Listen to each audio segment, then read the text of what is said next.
to episode 114, the Talk of Fame podcast with their host, Kylie. I'm so excited to have on Jake Whan. He's a former football player for the University of Rhode Island and and wellness coach. Thanks so much for coming on, Jake. Yeah, thank you so much for having me here. And so, you grew up dreaming to be a professional athlete in which you played football for the University of Rhode Island. Did you kind of Mm. always picture doing something other than playing football, or is this something that you knew you wanted to do since you were a little kid? Playing professional football was my dream from the minute I knew what a football was, up until probably until I was about 17 or 18 years old. But yeah, for 15 years, playing professional football was my dream and was my goal. And growing up, it was the only thing that I really thought about. And the only thing that I did was play football. Like when I wasn't playing football, I was training for football, playing around the house, playing with friends. And yeah, I really didn't ever think that I was going to be doing anything with my life other than playing football, up until I was about 17 or 18 years old. And then that's when my big picture on things did start to change around that time. But growing up, that's what I thought I was going to be doing. Did you have any family that played football, or you're the first one that kind of started playing football? My grandpa played college football, so he played up until he was in his 20s. My dad also played up until he went to college. So my grandpa, my dad all played. So it was just kind of the thing to do in the family. That was like the first thing that my dad signed me up for was football. It's amazing. And Yeah. you went to college for football, obviously. You went to the University of Rhode Island. Did you grow Mm-hmm. up in Rhode Island? Yes, I grew up in Rhode Island. I grew up about 7 minutes away from University of Rhode Island. So yeah, I grew up in Rhode Island. Yeah, and what was the recruiting process like for you? Obviously, because Rhode Island is such a small state, and it's hard to place very hard place to get recruited. And what Hmm. was process like for you to get recruited to University of Rhode Island? Yeah, it was yeah, playing in Rhode Island, it was definitely different than playing in like now I live in Texas. Texas football is completely different than Rhode Island football. But yeah, it was hard to get looks from colleges. Um, I had always known that I wanted to play college football, so I just had my eyes set on it. So I went to a bunch of different camps to get coaches' eyes on me. So I went to different camps. I would make highlight tapes for myself. My high school football coach would make highlight tapes and we would send it out to a bunch of colleges. I would go with my dad to different like college fairs and introduce myself to coaches. So I really had to put myself out there as much as I possibly could. And I got looks from a couple different colleges. There was Sacred Heart, which is in Connecticut, who was going to give me money to go play for. And then Rhode Island, University of Rhode Island, I went to the camps and they knew me because I was very close by. And so I knew the coaches, I got familiar with the coaches and just developed a relationship there. And that's what allowed me to go there was just really putting myself out there. Mm-hmm. I think my email to the coaches was like in capital letters, "I want to play for you," and I just kind of wrote out like exactly what I would be able to offer, and showed like my highlights and everything, and yeah, really just had to sell myself. That's crazy. Did you always want to go to University of Rhode Island, or you wanted to go to bigger D1 schools like Mm. Penn State, UCLA, and those type of schools? Mm. I wanted to go to Florida. I wanted Mm. to be Tim Tebow was No. my favorite player growing up, and I had like a bunch of like Florida Gators stuff, and like above my room it said like Gator Way going into my room. I wanted to go play at the University of Florida. That was my dream growing up, and then playing in Rhode Island, I had to kind of be a little bit more realistic. Mhm. So. Um, URI was not the dream, but it became like, okay, I can go and play at a D1 school, and which was always my dream was to play D1, so that it allowed me to do that. And so you like when did you kind of start thinking about like that you needed to stop football? Because didn't you like stop playing football like mid college, right? Or at the end of college? I stopped playing at the end of my senior year. I would say that junior going into my senior year is when I really started to think like, okay, there's going to be a different path in my life than football. Um, because I dealt with a lot of injuries. I dealt with concussions. And the doctors kind of said like, hey, if you get another concussion, like you're going to be done. So it just kind of got to a point where I was just listening to myself and like I'm getting injured a lot. I'm having concussions. This just is not going to be the rest of my life. And Mm-hmm. that's yeah, like my junior going into senior year, I really realized like it was gonna be done with. And like how like did you kind of like think about that this decision? Because obviously you grew up playing football. What was like did you have like think myself like, oh my God, like I don't want to end football, that's my entire life? Or was that kind of like an easy process for you to think like, oh my God, I want to quit so bad? It was definitely a big identity shift, and that was really something hard for me to deal with. I definitely didn't want to stop playing, but I knew that I had to. I just didn't have the love for it that I used to have, like the passion for it. And so from that, it was a big identity shift because my whole entire life, all that I was the football player. I was the kid that was really good at football, and that was my identity, and that's who I Mhm. associated myself with. So to stop that was really hard to Mhm. not be that person anymore. And I would say that Mhm. was the biggest thing was like, okay, who am I now that I'm not playing football?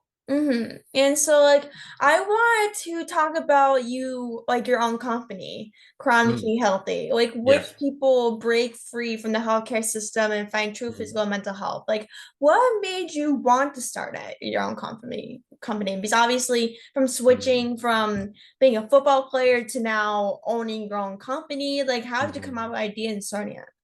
Yeah, absolutely. So what I did when I graduated from college, stopped playing football, was I became a strength and conditioning coach. And that's why I went to school for exercise science and nutrition. So I did like an internship at the end of my college career. And then where I did the internship is where I started working, right when I graduated. And so I worked as a strength and conditioning coach. And then I saw a really big disconnect that people had between their fitness and their nutrition. Like I would see people working out during the day and then going out and eating really bad food at night. And then there was a big disconnect there. So I started to learn more about nutrition, and then I started to learn more about chronic disease and how these diseases happen. And a lot of the times it's nutrition is how we take care of our health. So I started to see Mhm. how everything came together.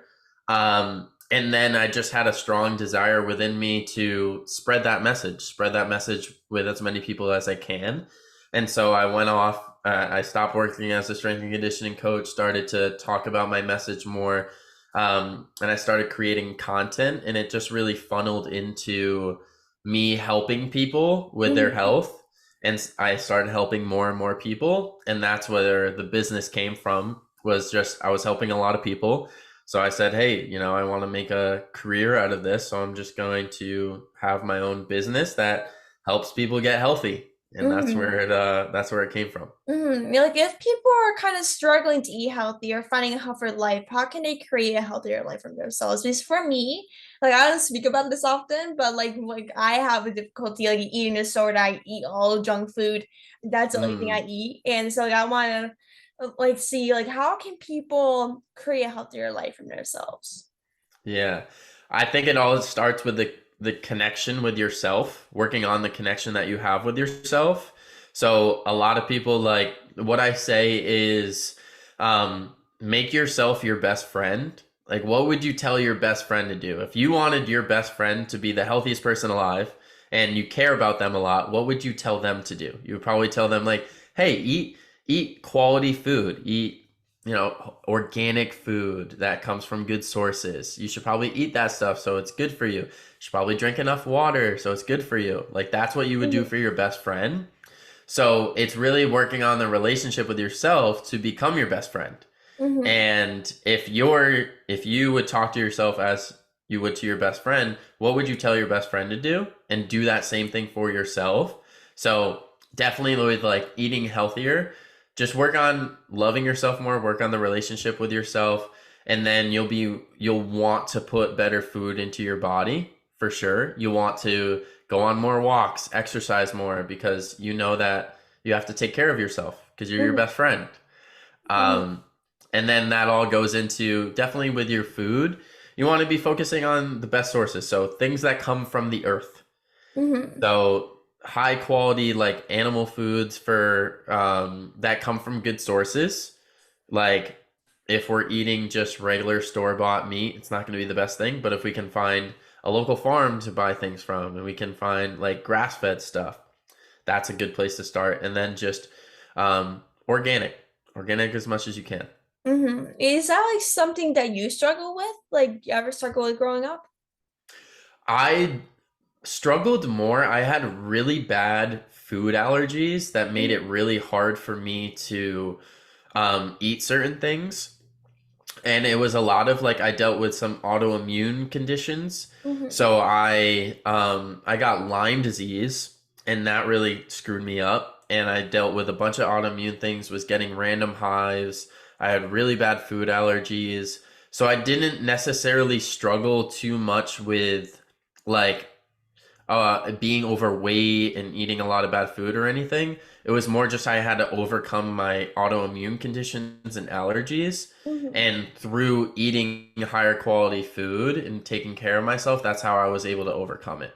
Mm-hmm. Like that, like autoimmune disease is something like part of my life as well. My sister got Mm. diagnosed with autoimmune disease years back Mm. when she like didn't eat healthy. Like that was like a big Mm. problem why people get sick is that like if you don't eat right, if all you eat is junk food or bad food, you're gonna get sick. You might get Yeah. cancer, be yeah, like you just might not be healthy. And that's really Mm. what happens to you. You might get a disease, you might get really sick, but you may never know until that you eat bad until you get sick from it.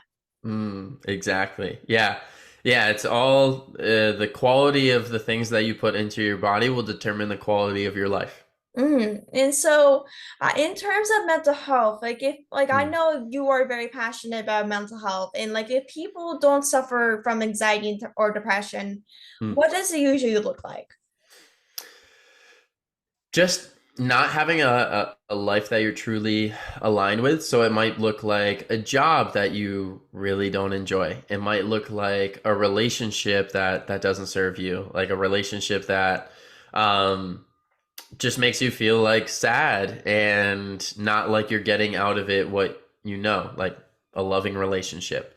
Mm-hmm. So it can look like just having bad relationships in your life. It can look like having a career that you don't align with. It can look like um, just a lot of like stress. Lots of stress is something that tons and tons of people deal with is stress. Mm-hmm. So if you're not dealing with like anxiety or depression, it's going to be just I'm stressed out a lot. I don't have really good relationships. I don't have really good friends. I probably don't have a career that I really enjoy. It can even be like younger people like not going to the college that you like to, or not being in the right group of friends in high school. Like it can be any of those things, and that's where your mental health can suffer. Mm-hmm. So just like I talked about with the food, working on the relationship with yourself that will allow you to be in more have a more aligned life, and then your Mm-hmm. relationships get better, your community gets better, environment, all those things get better as you work on that relationship with you. Exactly. And that's something like I learned personally growing up. I like since I was a little kid, I suffered with anxiety and depression. Like, and Mm. it's seriously no joke until you actually been through it. And like for Mm. me, like I would usually cry myself to sleep every night. I would stress, like I would panic. I would suffer panic attacks, anxiety attacks so bad over some things about work, school, like anything. And some things I don't Mm. even know what I'm panicking about. And Mm. like personally, I wanted to ask you, like, did you like suffer with anxiety or depression or what like did you kind of suffer with that? Yeah, I absolutely did. And I really didn't have any outlets to talk about it with or people to talk about it with.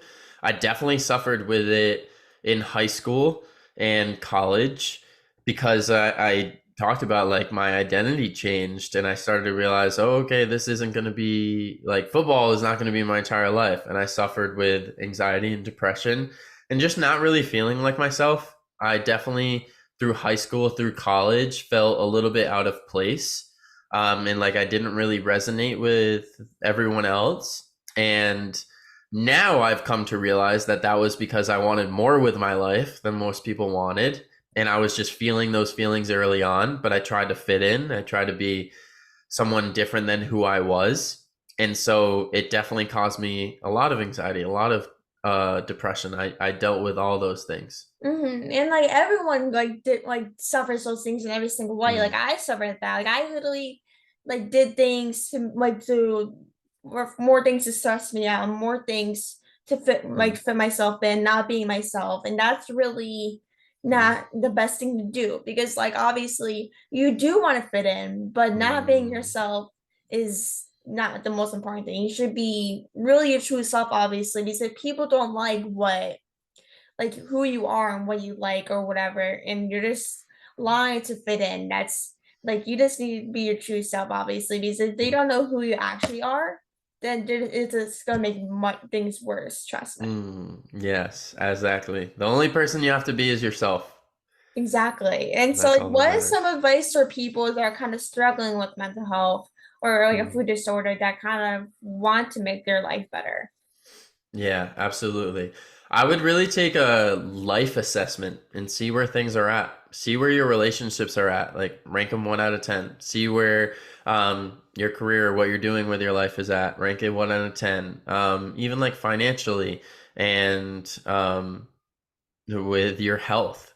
Kind of rank those things, see where they're at, and see where you need to make improvements.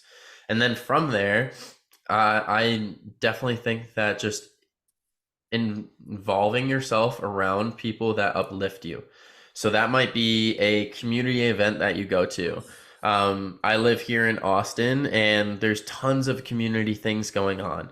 Like there's group workouts, there's group meditations, there's breath work sessions. Like going to those things and really getting around a different environment, different people, and see what is possible for you. Because when you Mhm. get around these people that are more uplifting, it makes you be able to realize like, okay, there is more for me out there. I can live a better life. I just haven't put myself in the situations to live that better life right now.